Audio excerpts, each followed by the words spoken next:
ওম Shri গুরুজয় spiritual জ্ঞান চ্যানেলে আপনাদের আবারও স্বাগত জানাই। আজকে আমাদের আলোচনার বিষয় বিজ্ঞানসম্মত জীবনযাপন। বিজ্ঞানসম্মত জীবনযাপন বলতে বোঝায় ব্যালেন্স এবং সুসামঞ্জস্যভাবে জীবনযাপন করা। কোনো কিছুই অতিরিক্ত নয়, আবার কোনো কিছুই কম নয়। স্বামী পরমানন্দজি সংযমের কথা বলতেন। উনি বলতেন সংযম ভালো, যার মধ্যে অতি ভোগও নেই এবং অতি কঠোরতাও থাকে না। জীবনযাপনের মধ্যে একটা ব্যালেন্স বা সুসামঞ্জস্য ভাব থাকে, এটা বিজ্ঞানসম্মত। তাই গীতায় শ্রী ভগবান সমগ্র মানবের প্রতিনিধি অর্জুনকে বলেছেন, আহার বিহার নিদ্রাদি এই সমস্ত কিছুতে অতি বিলাসিতা যেমন যোগী বা যোগের লক্ষণ নয়, তেমনি অতি কঠোরতাও যোগীর লক্ষণ হতে পারে না। তাই মিতাহার, মিত বাক ও মিত নিদ্রাই শ্রেয়। যোগীরা দেহমনকে সুসংযম বা সুনিয়ন্ত্রণে রাখেন বা অশুভ বৃত্তিগুলির শুভ দিকে মোড় ঘুরিয়ে দেন।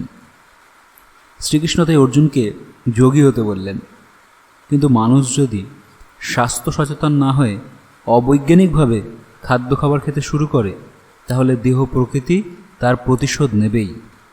উদাহরণস্বরূপ বলা যায়, যাদের শরীরে প্রোটিন খাওয়ার প্রয়োজন নেই, তারা যদি অত্যাধিক প্রোটিন খেতে শুরু করে, তাহলে বাত, ব্লাড প্রেশার, ডায়াবেটিস অর্থাৎ বহুমূত্র ইত্যাদি নানা রোগে ভুগবে।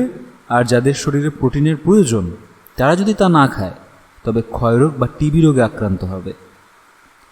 আবার অনেকেই সংযম বলতে দমন মনে করে এবং এক এক রিপুর দমন বা অবরোধ করতে গিয়ে অন্য রিপুকে শক্তিশালী করে তোলে, আর পরিশেষে বিবেক বুদ্ধি নাশ করে দেহ মনে বিকৃত বা বিকারযুক্ত হয়ে পড়ে। তাই দেহস্ব মহাশক্তির বেগকে দমন করে বিকৃত হলে চলবে না, আবার এর বশবর্তী হলেও জীবনে চরম ব্যর্থতা নেমে আসবে। তাই এই শক্তিকে দমন না করে সৃজনশীল কর্মের মাধ্যমে এর রূপান্তর করতে হবে। উপবাস করা এক ধরনের সংযম।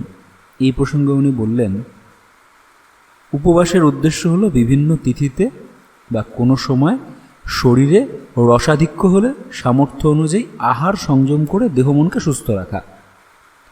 তাই উপবাস পালন মানে ধর্ম পালন নয়, এর উদ্দেশ্য শরীর সংযম বা শরীরকে সুস্থ রাখা বা ব্যালেন্সে রাখা। এটা একটি বিজ্ঞানসম্মত উপায়।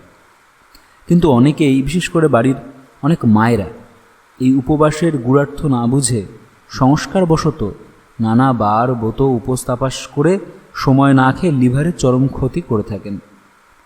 আর খালি পেটে থেকে থেকে পিত্ত পড়ে পড়ে পেটে পাথর বা পিত্ত পাথরই হয়ে থাকে। এইভাবে অতি সংযম করতে গিয়ে যদি শরীরই নষ্ট হয়ে যায়, তাহলে ধর্মলাভ তো দূরের কথা, জীবনের সমস্ত শুভ সম্ভাবনাই ব্যর্থ হয়ে যায়।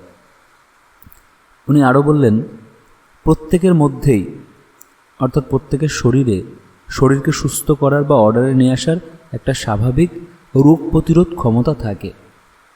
আহার বিহার ঠিক করলে, নিয়ম শৃঙ্খলায় থাকলে কিছুদিনের মধ্যেই সেটা ঠিক হয়ে যায়, শরীর অর্ডারে ফিরে আসে। কিন্তু উল্টোপাল্টা ওষুধ খেলে, অ্যালোপ্যাথি ওষুধ, ওই স্বাভাবিক প্রতিরোধ ক্ষমতা ক্রমে আর কাজ করে না, ছন্দপতন ঘটে থাকে। তাই ঔষধ সেবনে সতর্ক থাকতে হবে।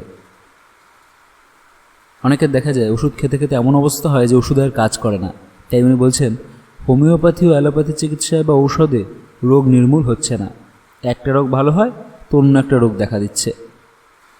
এইরকম একজন মায়ের হওয়াতে উনি ওনাকে অন্যান্য থেরাপি করতে বলেছিলেন, আকুপাংচার ও আকুপ্রেশার, এবং তাতে উনি অনেক স্বস্তি পেয়েছিলেন। একটা খুব গুরুত্বপূর্ণ জিনিস যেটা আমাদের সকলকে জানতে হবে, উনি বলতেন যে আমাদের যে রোগ সারছে তা আমাদের জীবনশক্তির জন্যই সারছে। ইমিউনিটি পাওয়ার শরীরে যেটা আছে ওটার জন্যই রোগ সারে। ওষুধ শুধু সেই ব্যবস্থাটাকে সাপোর্ট করার জন্য।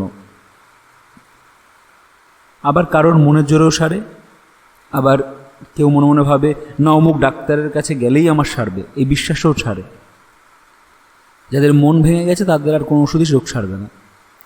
আমাদের সবাইকে বারবার এটা মনে রাখতে হবে, আমাদের জীবনী শক্তিতেই, ইমিউনিটি পাওয়ারেই রোগ ভালো হয়, ঔষধে হয় না।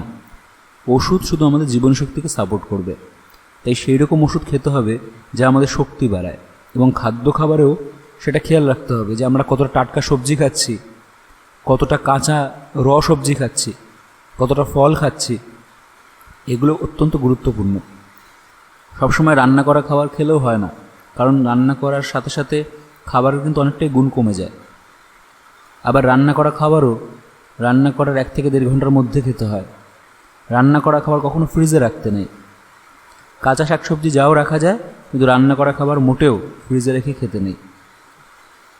একজন ব্যক্তির রাত্রে ঘুম আসে না, প্রচুর অ্যালোপ্যাথিক ট্যাবলেট খায়, একটা সময়ের পর ওই অ্যালোপ্যাথিক ওষুধও আর কাজ করছে না এবং ওই ওষুধের সাইড এফেক্টে সে ভুগতে শুরু করেছে। তখন স্বামীজি ওনাকে পরামর্শ দিয়েছিলেন রাতে শোয়ার আগে স্নান করে শোয়ার কথা, ওষুধ না খেয়ে স্নান করে শোয়ার কথা। আস্তে আস্তে উনি ওষুধ ছেড়ে স্নান করে শুতে শুতে ওনার কিন্তু উপকার হয়েছিল। বেশিরভাগ মানুষের একটা ভুল ধারণা, আমরা যা খুশি করব, মেডিকেল সায়েন্স তো উন্নত হচ্ছে, যা খুশি খাবো, যা ইচ্ছা তাই করব, একদম উচ্ছৃঙ্খল জীবনযাপন করব, রোগ হলে ওষুধ তো আছেই, ডাক্তার তো আছেই। একদম ভুল ধারণা। শরীরের তখন আপনি এত ক্ষতি করে ফেলেন, ওষুধে তো রোগ সারে না, সেটা আপনি জানেন না। আপনার বিশ্বাস ওষুধে সারে, তাই কিছুটা উপকার পান সাময়িক, কিন্তু ততদিনে আপনার শরীর কিন্তু একদম 12টা বেজে যায়। শরীরের ইমিউনিটি পাওয়ার বাড়াতে ঘুম থেকে তাড়াতাড়ি ওঠা, সকালে উঠে হাঁটা, যতটা সম্ভব চেষ্টা করা সকালে ফল খাওয়া। স্বামীজি বলতেন সকালে ভরপেট ফল খেলেও কোনো ক্ষতি নেই। একই ফল যদি কেউ সকালে খায় তার গুণ অনেক বেশি, যদি কেউ বিকেলে খায় তার গুণ একটু কমে যায়, যদি রাত্রে খায় তার গুণ কিন্তু অনেকটাই কমে যায়। খাবার সময় একজন মানুষের স্বাভাবিকভাবে 49 গ্রাস খাবার যথেষ্ট। আপনি লক্ষ্য করে দেখবেন আপনার 5 আঙ্গুলের মাথা দিয়ে যতটা খাবার ওঠে ততটা একটা গ্রাস, সেটি 49 বার আপনি গ্রহণ করা মানে আপনার কিন্তু খাওয়া সম্পূর্ণ হয়েছে। সকালে একটু বেশি খেলেও অসুবিধা নেই, কারণ সকালে মানুষ অনেক বেশি পরিশ্রম করেন, কাজে যান, কিন্তু রাত্রে একদম কম খাবার খেতে হয়। বিনা ঔষধে রোগ আরোগ্য, এই বিষয়ে আমাদের অনেকগুলো ভিডিও আছে, আপনারা এই চ্যানেলে ওই ভিডিওগুলি পেয়ে যাবেন, দেখবেন এবং সেই মতো চললে আশা করি আপনারা অনেক বেশি সুস্থ থাকবেন। আজকের আলোচনা আমরা এখানেই শেষ করছি। সবাই ভালো থাকবেন, সুস্থ থাকবেন। ওম শ্রী গুরু জয়, শ্রী গুরু জয়, শ্রী গুরু জয়।